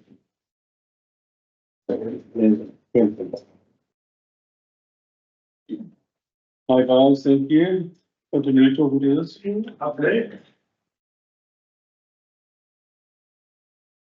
So the Clyde street upgrades are in the final stages.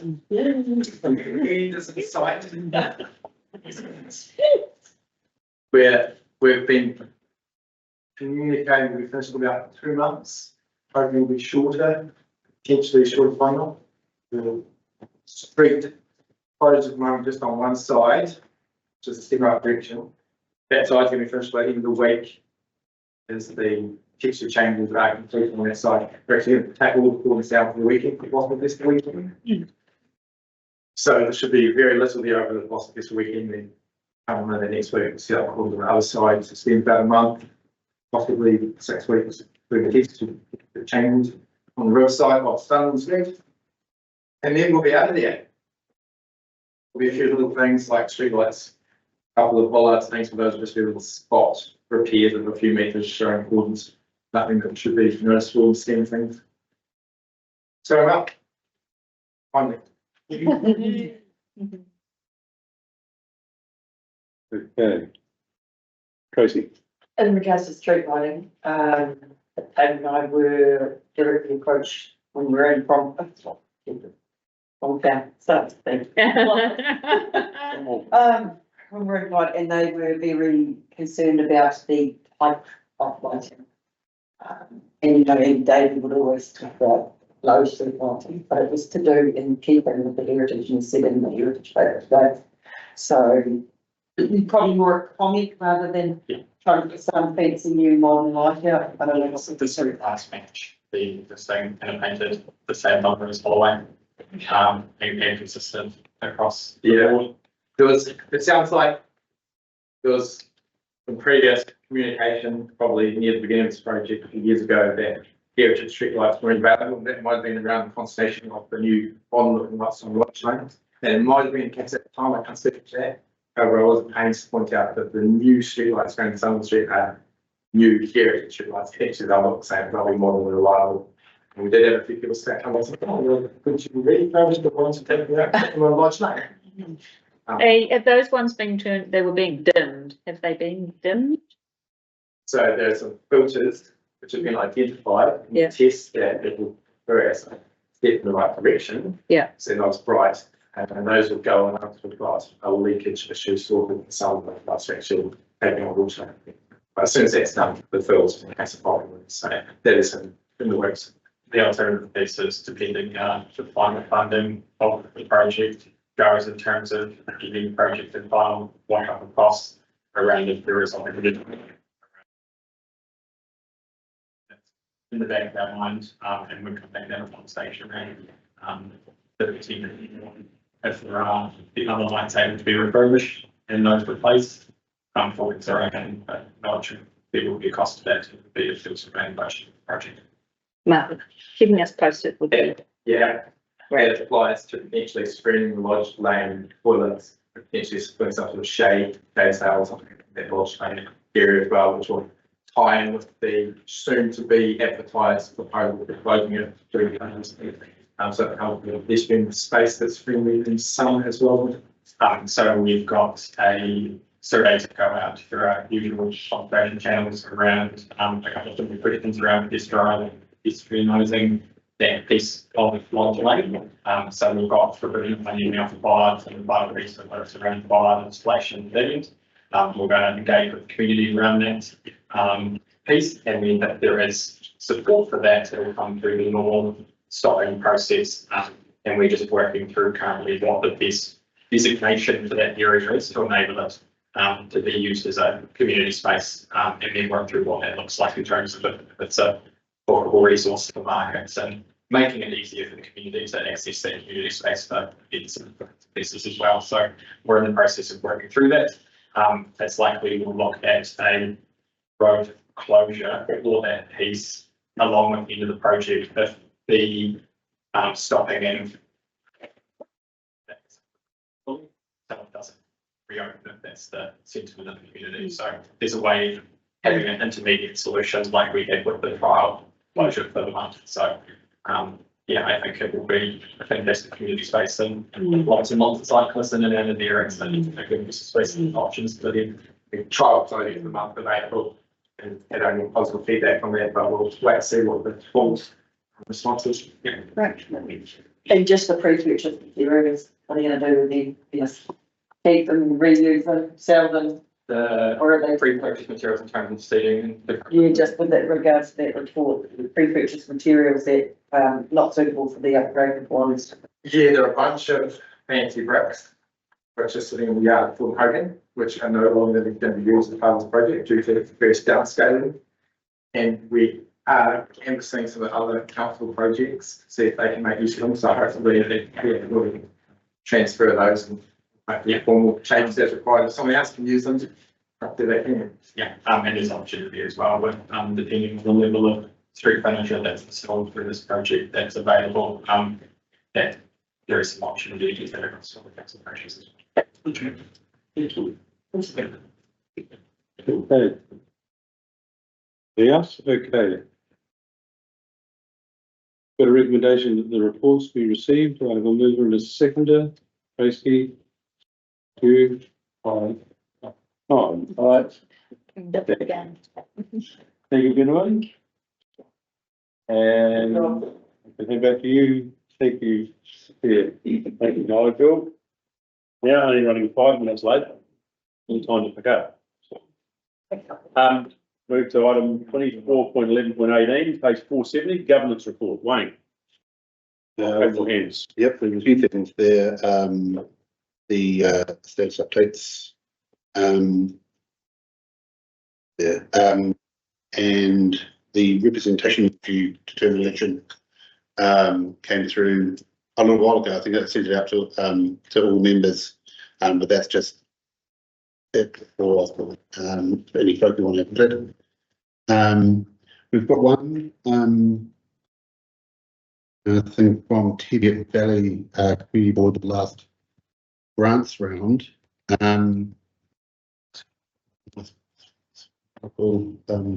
Rebecca, we had a situation where, the community board was spending over, their allocated budget, but, in the annual plan process had essentially got leave to do so, if they desired.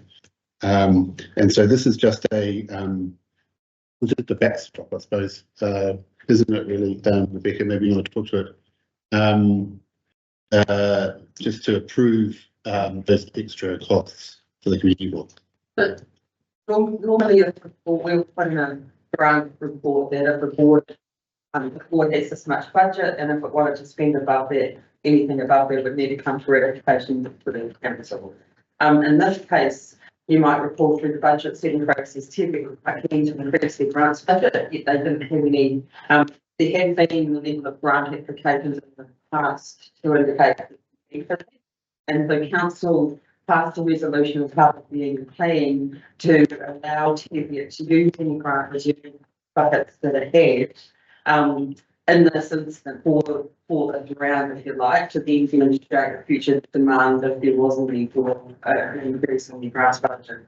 So we put that resolution in the report. The community grants came in, they approved $600 over their budget, but I think it's just under 20,000 they've got in that bucket, and a similar amount in the promotions grants, and I think they overspent by about 1,900. Yeah. It'll be in the report in front of you, the figures, so. 1,967 and 6. Yeah. And it will also be a second round of funding, but it was just a little bit of a miscommunication on that, and so we suggested to the board that they come for ratification, but in essence, we've pre-given it just with the Teviot board.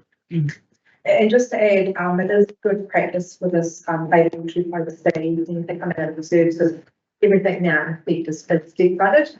However, these amounts are such small amounts, but it really doesn't impact. So that's where the miscommunication did occur. I was sitting on the teams, and I forgot about that earlier resolution. So sorry, it's my fault. It's before you today. So sorry about that.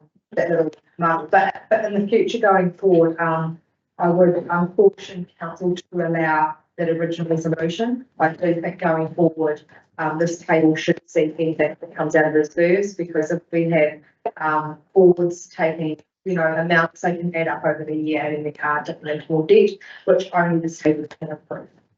Keeps the rationale. And Craig, you will round around, we probably will have this to them, Carol. Just one clarification, at the board meeting, it was mentioned that potentially we shouldn't be, next year we should look at maybe not rating our ratepayers for those grants, because we've got quite a lot of money in our reserves and it's building up. So obviously if we didn't rate for it, then we would want to be able to have access to using our reserves. And there's a much clearer case for the promotions grants, because it is a targeted rate. And so that reserve pot, cannot be used for anything but promotions grants. Less of a strong case of community grants reserve.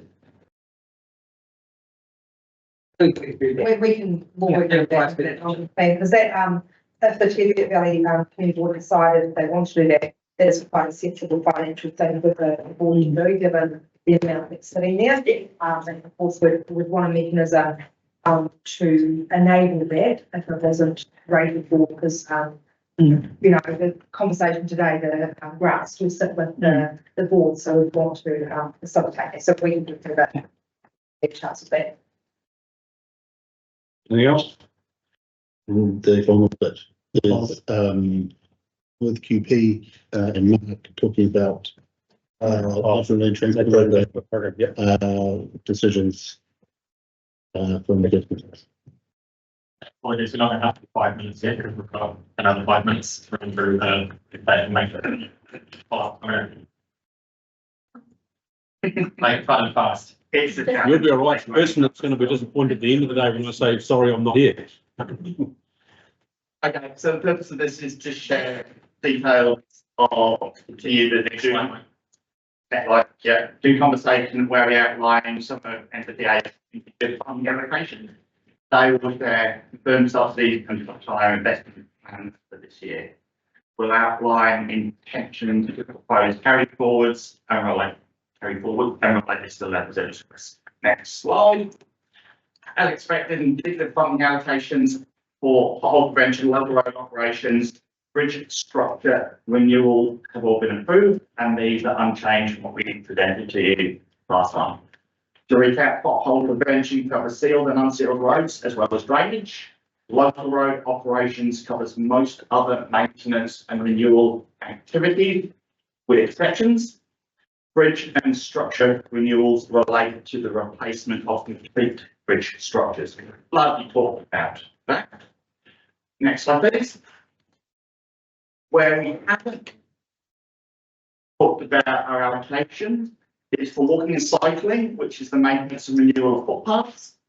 Safety, which was formerly known as road safety promotion, and local road improvements, which includes all improvements other than those classified or categorised as bridges. These allocations have now been confirmed and we'll detail them shortly. Next slide. This slide provides an overview of the funding allocation received. The percentage approved column on the right-hand side is worthy of attention as only pothole prevention has attracted the sort of level of subsidy that we're hoping for. The funding allocation applied to the 24-27 3-year period. There are instances where the allocation of funding has not been spread evenly in thirds across 3 years, but in most cases, this aligns with our expected work. Delay focus is to consider the impact of funding on this year's work programme, and we'll look at pothole prevention first. This slide provides, sorry, no, I'm going to keep up. So in relation to pothole prevention, council has been allocated the level of subsidy that it applied for, which is enough to cover 51% of our annual plan expenditure. A small surplus is likely to be carried, a small surplus of subsidy is likely to be carried forward into 25-26, and that will feature in the LPP conversations that we'll have soon. Sufficient subsidy is likely to be available to cover 51% proposed LPP expenditure in 25-26, 26-27. So that's a good news story. Next one. Council received 83% of the local road operations subsidy that it applied for. Fortunately, NZTA front-loaded the availability of funding, and that acknowledges the timing of the work on Little Valley Bridge. Little Valley Bridge is included in this activity as it's a component renewal rather than a complete replacement.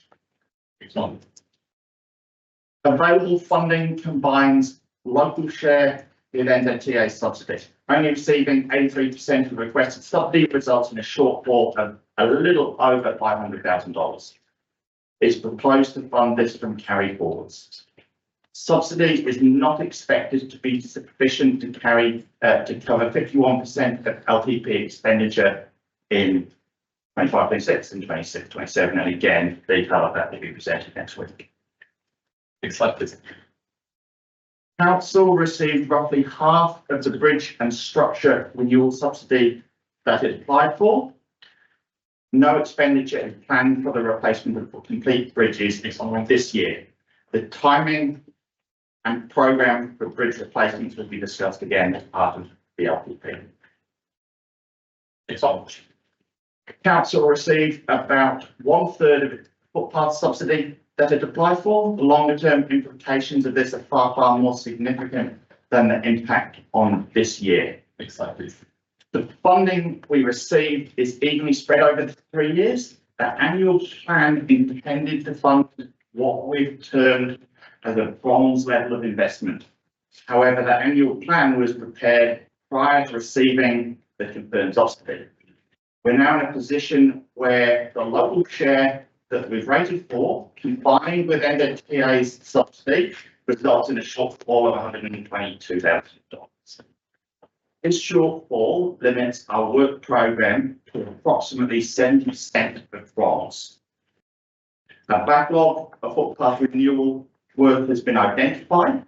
Investing in 70% of bronze will see this backlog rapidly grow and consequently we're recommending to use carry forwards to defer the issue to the LDP.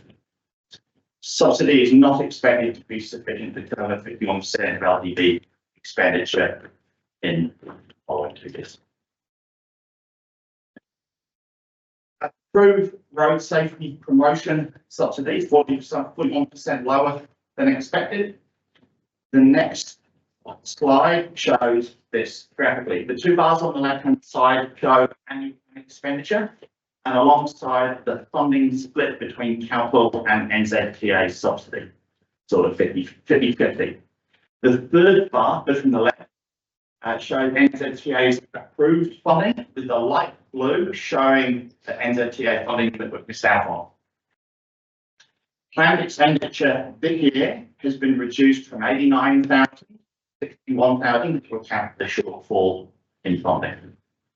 Sufficient funding is available to ensure the ongoing affordability of road safety projects. Right. Lastly, we'll look at local road improvements, remembering that this excludes bridges. The level of support was very low. But 3 projects feature in the annual plan: Clyde Heritage Precinct, speed limit signage, and minor safety projects. So I'll just note, could start back the slide properly.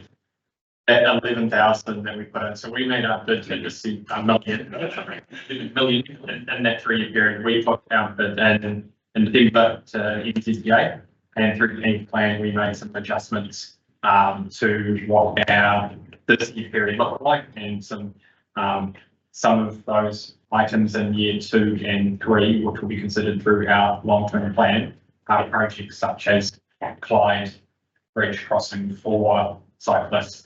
The Alexandra Club being deferred out of the current annual plan year, Cromwell Town Centre improvement items, intersection sealbacks, and a lot of things that were potentially pushed out of the annual plan, and that 11 million that we ended up with 4% of.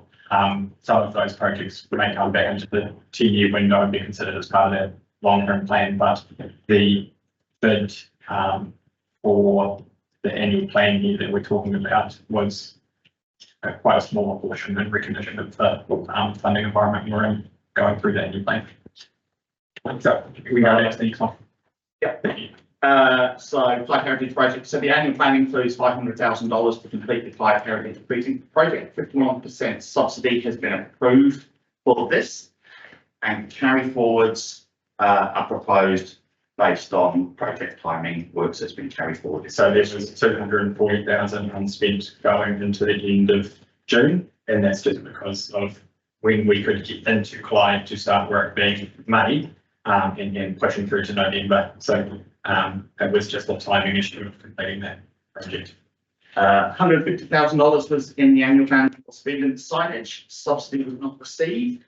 Expenditure will be reduced by 51% in response to the reduced funding, but we're proposing that we top that up with carry forwards of roughly $30,000. Question on that,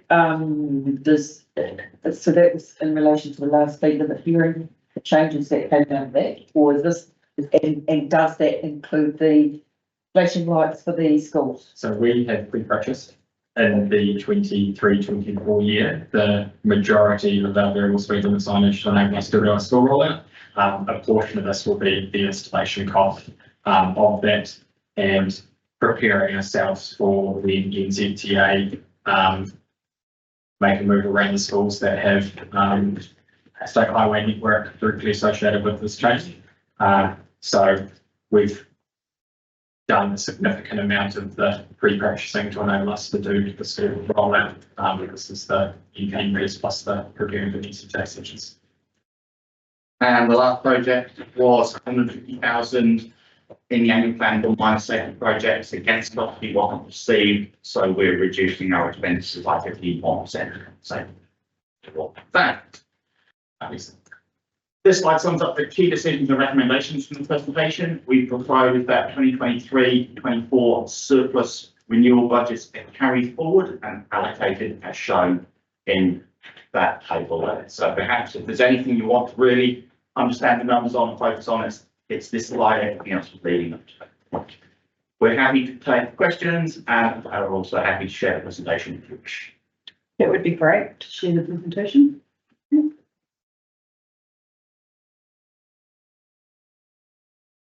So the short is we have a funding gap across our 3 years. 2 years of that will be discussed as we work through the LTP. Carry forwards are enabling us to address the funding gap in year 1. So there'll be a paper coming about the carry forwards to approve it out and move forward. So that's going to be at the October meeting, I believe. Yep. Yes, and we just, normally that will come on its own. We are here to highlight the importance of carry forwards. So any feedback you got today about saying you got this wrong, fellas, go and do something different, you need to give today. Otherwise, when you get the paper in October, it'll be saying, yes, that's what we heard, that's a good idea, tick, move on. I'm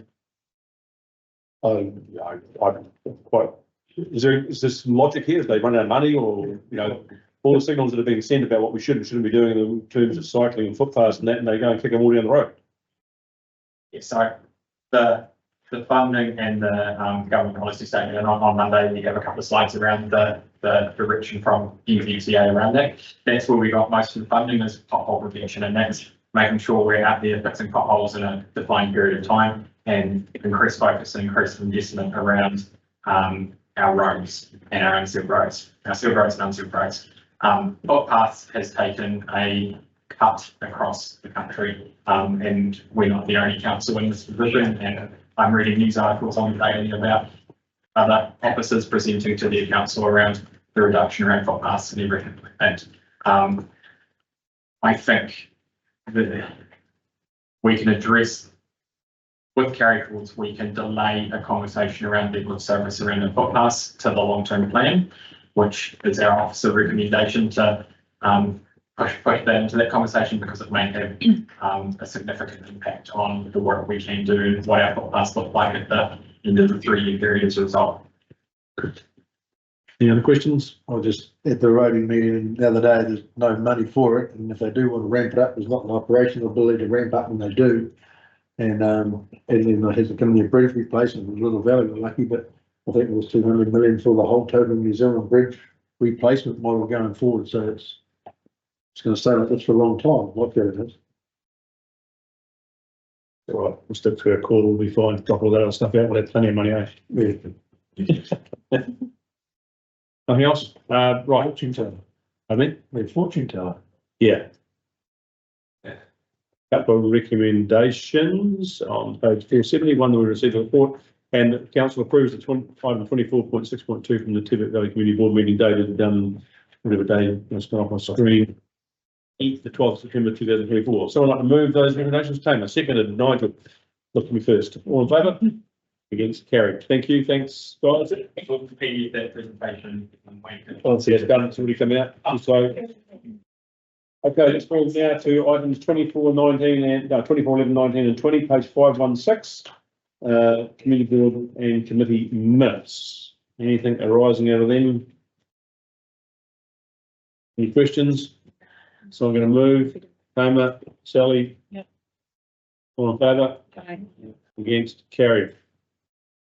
Next meeting will be 15th of October 2024. 23rd of October. No, it says 15th of October. It's moved. It's moved. Yes. 23rd. Then we're going to be in the October. Really? He's worrying what he thinks. In, oh. No, that weekend's the next week. Yeah. Right, 23rd of October. What? Next meeting. Someone move that we go in closed meeting. I will. Yep. Stu and Tracy, all in favour? Against? Carried. You want a 5-minute break? You want to keep on going? Back here at 4 o'clock. Okay. Yeah. How can I? Wayne.